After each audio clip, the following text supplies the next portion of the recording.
Now, this lesson I kind of tossed in at the last minute because I wanted to be able to show you how you can generate really interesting composites by blending two images together.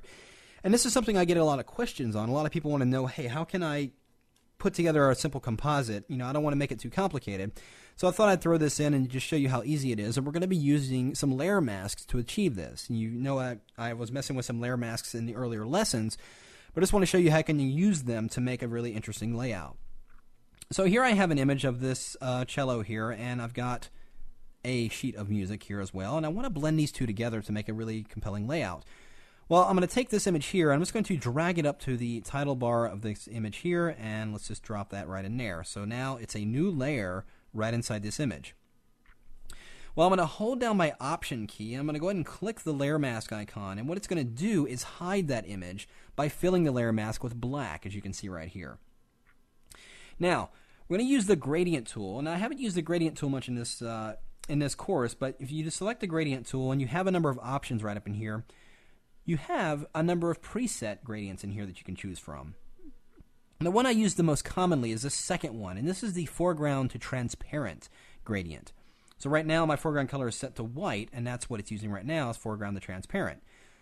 So I'm going to use that to reveal. Now we know if we add white to a layer mask, it's going to reveal whatever is on that layer mask, or whatever's on that layer rather. So we're going to go ahead and use that.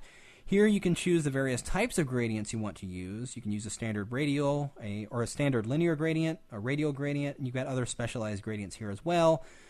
And I'm just going to use the regular linear gradient. And I'm just going to go over here into my image. I'm just going to click and drag right from the outside area here and just drag inside my document and then release. And you'll notice what's happening. If I Option click right on the layer mask, it'll actually show me what I just did. I just drew this gradient that's going from white to black and with some gray area in between. And now that gray area is going to show some transparency, and that's what we're looking at. If I Option click back on there, we're seeing some transparency through there. We're seeing this area at 100% because we filled that area with white. And then as the gradient travels on, we get into the black area, and now we can see that guitar right through there. So I'm going to go undo that. I'm actually going to reapply that gradient in a little bit different direction there. And let's just go right there like that. So a really quick and easy way of blending those images. So let's say I wanted to add maybe a piece of text in here. We'll just grab my text tool. And I'm just going to go right in here to the very top. I'm just going to click to set a text layer. And we'll just type the words music. And let's go ahead and highlight that text. And I'm going to go ahead and make the size a little bigger. I'm just going to use the scrubby slider here and make that really, really big. And we'll just position that in there. I'm going to double click and highlight it again. I'm going to change the font. So let's go in here. I'm going to scroll down and get a really scripted font here. Let's do this Zapfino here. And again, we need to make that size a little bit smaller. And we'll just kind of add that right in there. And I want to change the color, of course. So let's go ahead and double click and highlight that and click the color icon and make it white.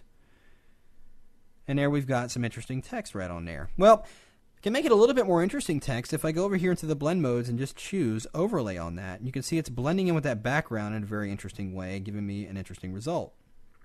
So in just a few steps, we've taken two photos and a simple text layer and created a really interesting layout. And the beauty is it's all still on its own individual layers. I can turn them all off and get a very interesting result altogether. If I wanted to, I can go back in here and reapply the gradient. Let me go ahead and fill this with black. I'm going to go to Shift Delete.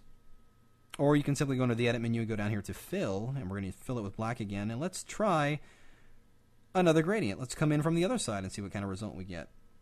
I can undo that and come in from the side. We can come in from the top, get a very interesting effect there. You have a lot of possibilities, and this is just a very easy way of compositing your images together to achieve a very interesting effect. Now, if I go into the toolbar and flip around the colors, and now my gradient is set from black to transparent, I can go ahead and mask more of the area back in just with the gradient there. So I can come in from this bottom corner and mask that effect in a little bit better. Again, still on its own layer, looking like a really, really interesting layout. So, basic compositing techniques, go in there and practice with the layer masking. It's a very non-destructive way because we've done nothing. It appears as though we have deleted parts of that music sheet when in fact we have not. If I hold down my Shift key and click right on that layer mask, it will temporarily disable it. You see a little red X in there. And now we can see that the music sheet is all there. It's all intact, and we can go back and modify it and change it any way we want to.